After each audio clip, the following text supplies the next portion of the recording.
Good. So today we have another question. It's time from one of the students, Connie. And so she asks, "Hi Tobi, question for you. Listening to this talk woke me up again from the I, me, and myself state. I feel like most of us are identified to the self most times. I know there is no shortcut to being mindful of this I identification. What do you do to catch this stage of identifying with everything as I, my body, my emotions?" Okay, it's a very good question.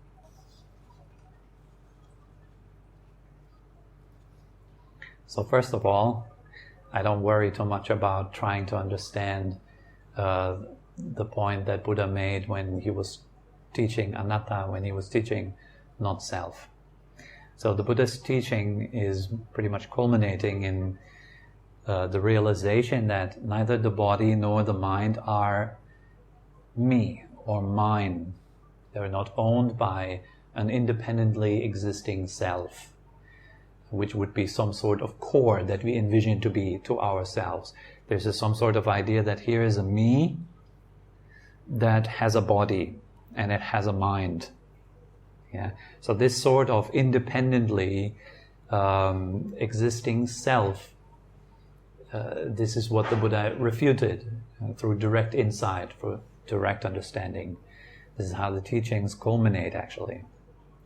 So rather than worrying about trying to understand that or grasping that in any way, and analyzing whether I am currently identified or whether I am not identified, or what identification actually is, and how to get rid of identification, how can I get rid of this, and how do I see through it, and so forth.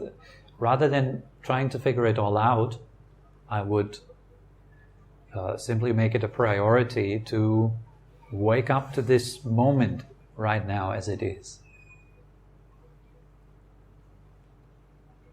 What I do is, on my level, I just try to wake up to this moment, feeling the body as it is. Keeping it very, very simple. I've been doing lots of complicated thinking of the path. And quite frankly, I'm a little bit tired of it. It doesn't work. Thinking the path out, trying to figure it out, it doesn't work. You might have the feeling very often, I had it at least, that you understand. It's some sort of intellectual grasping that arises. Oh, yeah. Now I see, I get it. But it's really, really far from actual insight.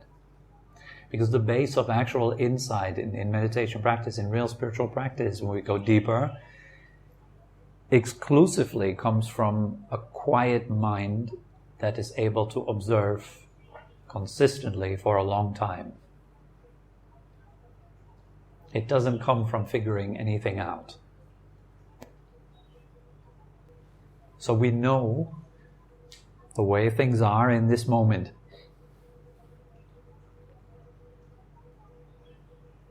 It's not a matter of thinking. And in order to access this moment for long times, we have to train our mindfulness. And mindfulness is not something that you make grow. Mindfulness is not something that is yours.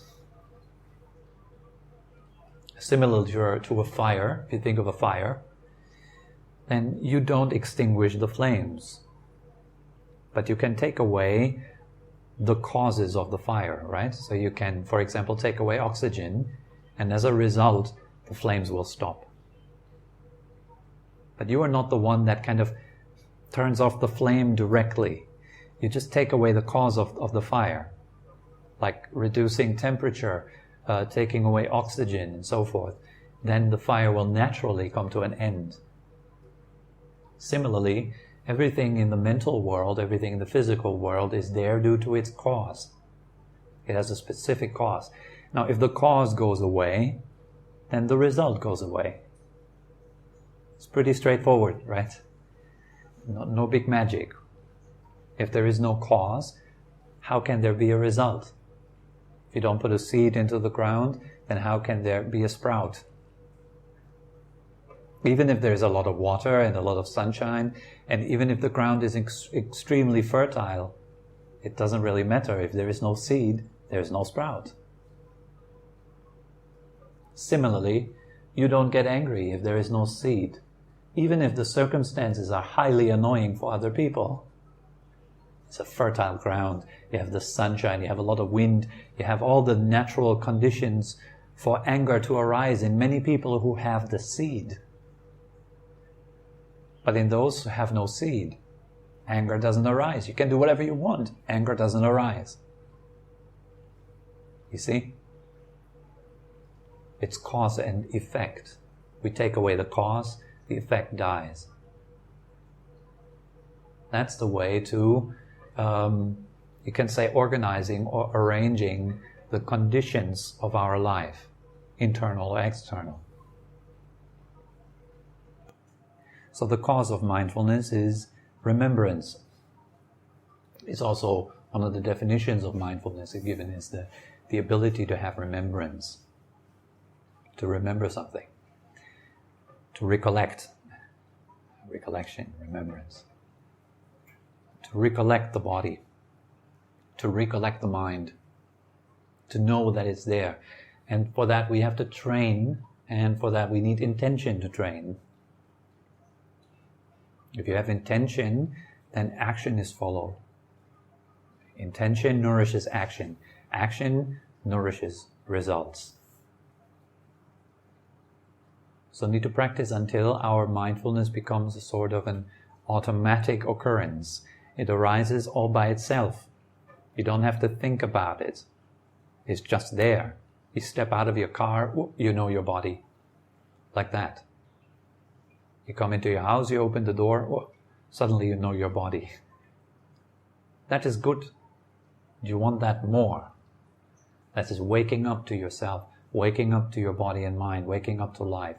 You want that more and more because normally we're walking through life completely oblivious to what is going on right now. So we react habitually out of our tendencies. We're not actually able to see how we produce suffering in ourselves and how we then proceed sharing it with other people. It's so easy to see in others, right? You walk around and you see all these other people and how unforgiving they are, and look at this guy, he's not even smiling, and look at these people over there, they're so unkind, they're such fools, they're only talking about such low topics, I'm way above them, I'm so much better than them. It implies that, doesn't it? It implies that we feel kind of better than others. We're looking at other people who are out there seemingly having no mindfulness, but I do have it. That is simply a reaction, it's a habit, it's a tendency, it's not real mindfulness. If you directly see in this very moment, oh, judging. There's judging in my mind right now. And judging is like this. Now that's mindfulness. You see directly what is going on within yourself right now. Someone just this morning, one of our retreat guests actually said, I do agree that we need to leave other people alone, but there is no way around stopping Trump. We have to stop Trump. Yeah.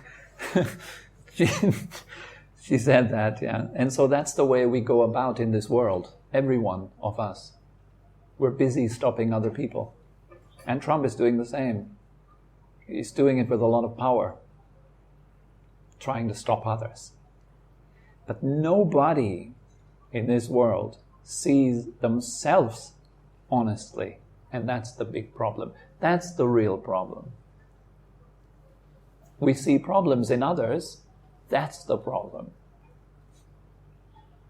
We don't see that the one who sees problems, that problematic one, that's the problem. There's no way that we could blame other people for our own discomfort. It's our lack of understanding of ourselves that is to be blamed for our own discomfort, for our own problems. You can never point to other people. If you take meditation seriously, take introspection seriously. Stop bothering with other people. You're not seeing them as the cause of your own misery anymore. That's very liberating. We have this misperception that suffering is filled into you from outside, like filling a glass with water. It's like the bad big world is filling poor you with so much trouble. It feels like this very often. If Trump wasn't there, I could be happy. That's the idea. If it wasn't for Hillary Clinton, I could actually relax. We think like this. If the government just was right, then I could go happily about living my life without any worries and any problems. And you look at human history, particularly the documented 4,000 last years, not a single day without war on this planet. What do you want to change about that? You want to go around and ring at people's doors and say, please just stop suffering because it's unpleasant for everyone else if you suffer? But that very action would come out of suffering, right? And if we don't see it, we again miss the point, and that's what we're busy doing. We can say we are masters at not seeing ourselves. We have mastered that to such a high level degree that we even think we see ourselves, totally missing the point. And we think we are very mindful, we think we are very educated and quite happy, but reality looks very different, and it is revealed in meditation practice. So if we don't let go, nothing will change. The world will go on the way it's always been going on. People being people. Unsatisfied, unhappy, trying to be happy. That's all this world is all about. It's only that. It's only these two things. Unhappy people trying to be happy. That's all it is. That's it. Isn't it? And happy people trying to hold on to their happiness. You can say that too. That's the cause of all misery, all wars, or all problems, all fights in a family come from that. If you would just listen to me, I could be happy. But you're not listening to me, so I have to shout. If you would just be a little bit different, I could enjoy my life. Right? If you all were a little bit more like me, this world would be paradise. It's such a huge delusion, but it's so alive in me. I can feel it so strongly. This idea, like if everyone would be like me, then the world would be so nice. And then again, I hate myself on the same spectrum. There's this kind of notion of, gosh, I'm just not good enough. No matter what I do, it's not good enough. I'm not good enough at meditation. I haven't progressed. I'm not really progressing. And there's also this kind of whiner inside of me that just doesn't like himself at all. And on the other hand, there's this kind of megalomaniac that thinks the whole world should be according to my idea of it. Then I would not suffer. That's ego, that's the self, this is the whole construct that we're dealing with here. And you make that known only exclusively if the mind is able to shut up for a few minutes. Then you start to know, you start to see clearly yourself. You have no description anymore, you just look.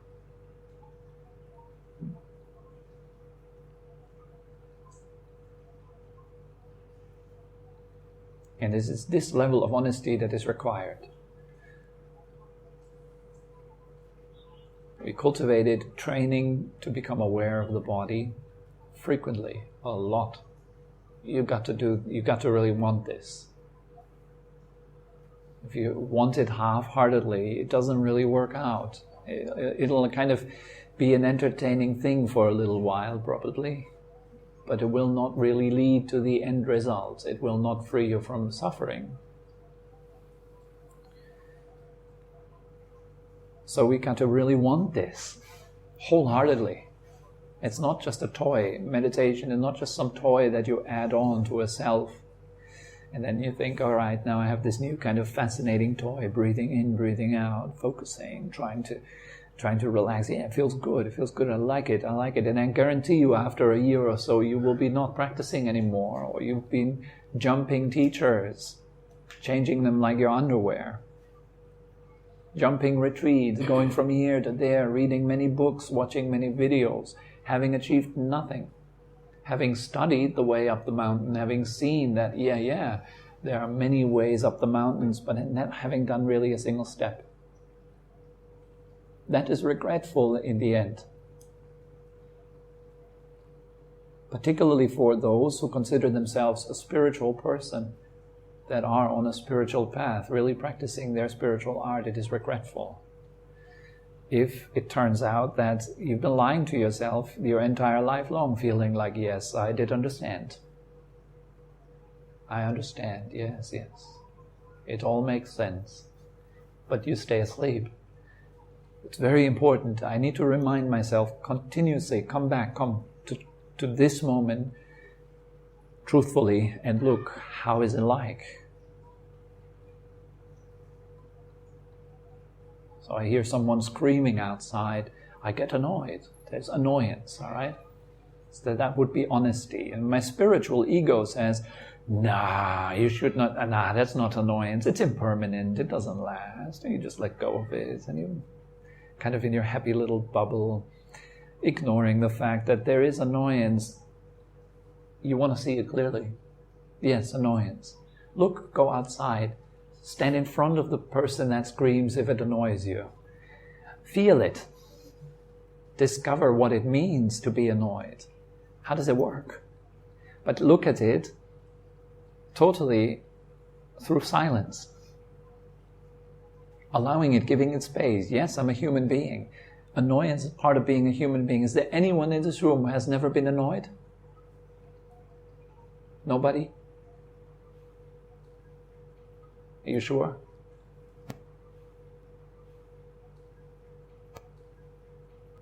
If you practice well, suffering is greatly reduced. And the insight that, this is not me, this is not mine, is naturally occurring because there are causes for it.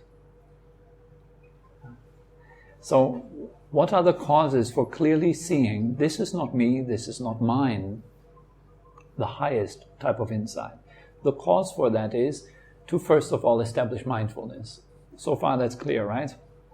You want to have automatic mindfulness, quietly being here as an observer to the body, to the soundscape, being able to be in the present, being able to let go of thinking.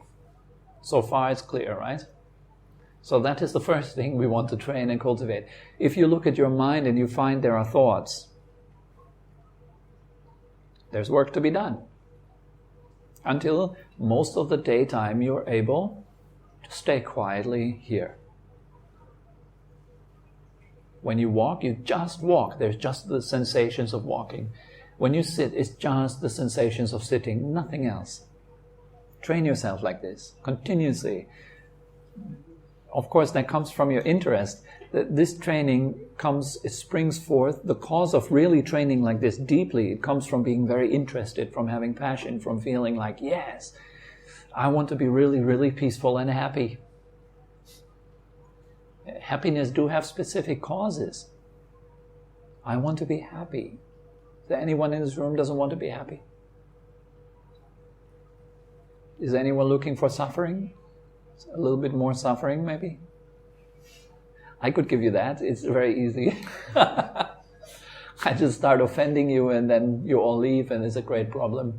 It's very easy. But nobody looks for that, right? So we don't need to cause it. We all look for more happiness, more fulfillment, feeling good, feeling alive. Yes? So what are the causes for that? Well, quiet presence. If the mind can stay very calm, no thinking, in the present. When do you achieve that? How do you achieve that? Do you think you can do this? Being completely calm without thoughts in the present moment? Who can do it? Also no hands? Good. So I give you a taste, okay? How does it feel like to be completely quiet in the present moment? I would like you to watch your mind right now. Look at your mind right now. You don't have to close your eyes. You don't have to do anything in particular. As you're listening to me, look at your heart. Look at your mind. And look at your moods and if there is any kind of verbal thoughts going on. Now, as you are looking closely, notice what happens during the gaps. When I am not talking. If you keep looking at your mind during those gaps, you see it's quiet. It's almost like it's just waiting for something, isn't it? Just open, clear, waiting, aware, alert. Have you noticed? Probably most of you have noticed some quietude inside.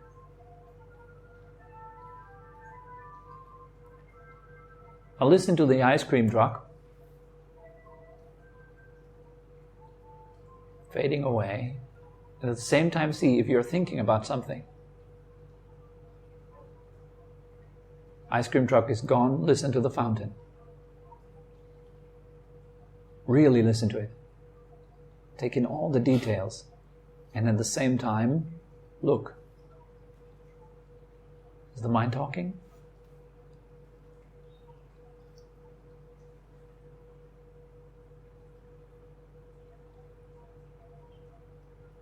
How is it? Is it talking?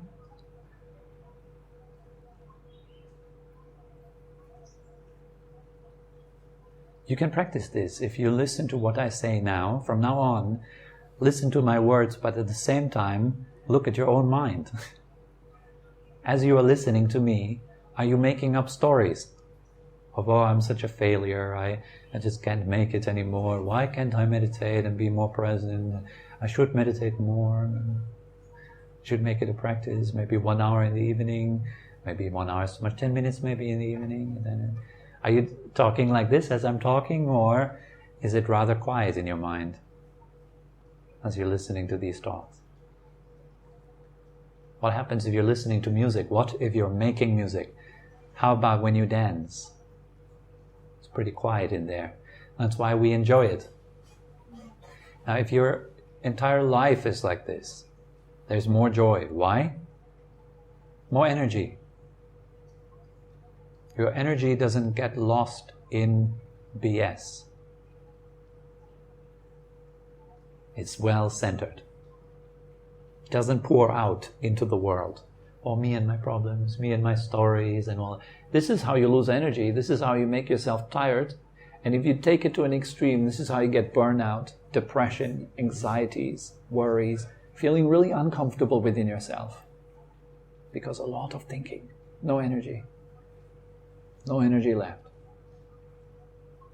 But if you're able to be quiet, composed, as you go along, you get a lot of energy. And that energy is the cause for right introspection. You look into yourself and you see that everything that arises passes. Is that true or not? Now your intellect will say, example, example, example, example. Yes, it's true.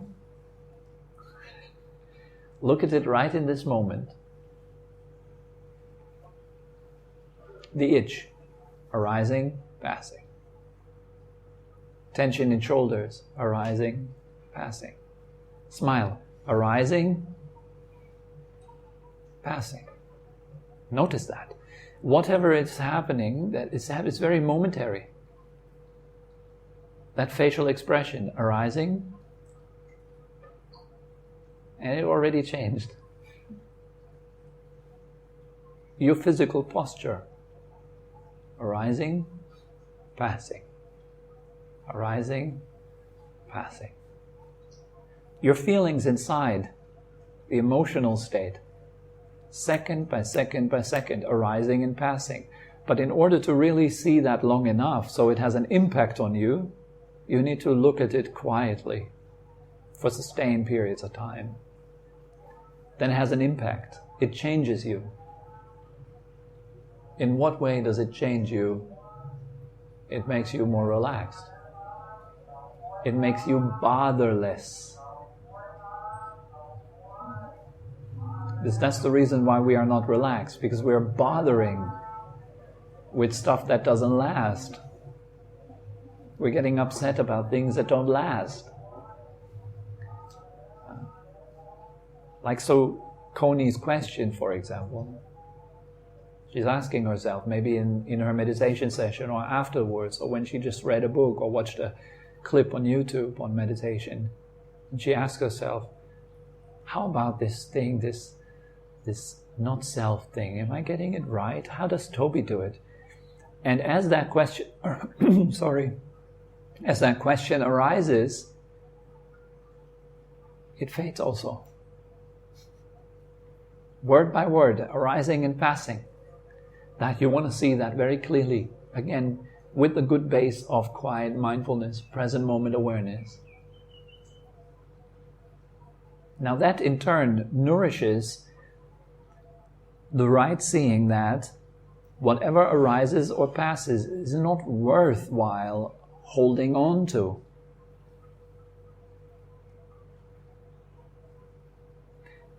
In other words, what that means is you wouldn't hold on to stuff that comes and goes for the sake of being happy later. Does that make sense? So like, I hope I will be happy later, but first I need to do this, and this. That will fall away. But you're happy now. Because you drop the idea that somehow life will happen later. This is quite powerful stuff. This is not easily accessible. Don't even bother trying to access that intellectually, because it has to be a natural insight that comes from really seeing truth persistently for a long time. When you see clearly, then you stop bothering. You're very relaxed right now, right here. Why pick it up? Why pick it up? There's some anger coming into you. Why pick it up? Why bother? The desire is coming. I really need this. I really need this. I need to change myself. Why bother? Why stress out about it? Why stress out about myself? Why feel incomplete? Why all that? So you kind of really relax more and more. As you really relax more and more, you see that the things that come and go are not lasting and not worthwhile holding on to.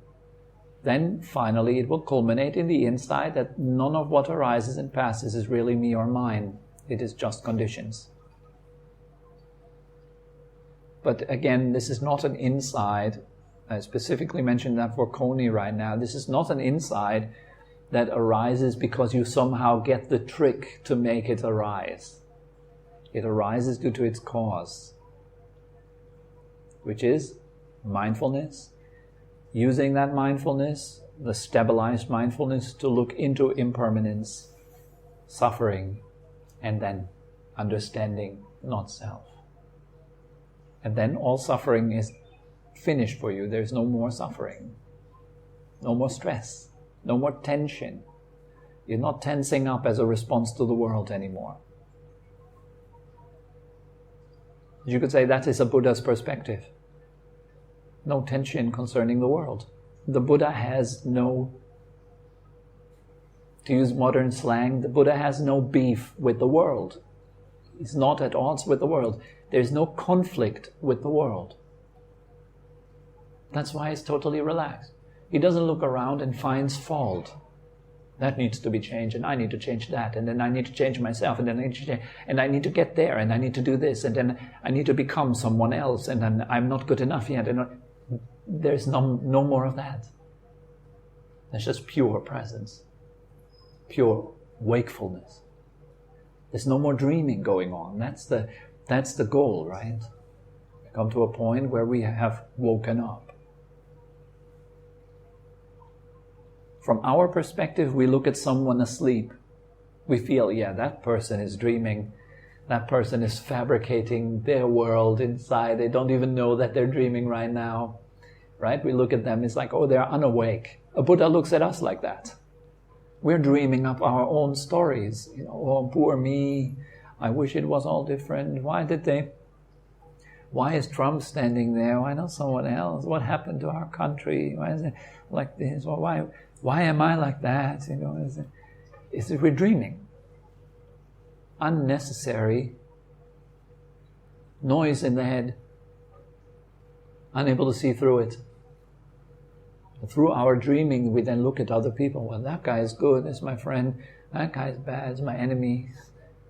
Dreaming up all that stuff and fighting, proceed to fight with others, proceed to argue, proceed to possess, to own, to try, to see separation, to have hopes and fears about the future, and hopefully finding the end of your story. Is endless, this one. So, once more, mindfulness, stabilize it, look into the three facets of existence, or three facets of reality: impermanence, suffering, and not self. If you understand that properly, one by one, it leads directly to the end of suffering. So I think that's enough. Are there any questions?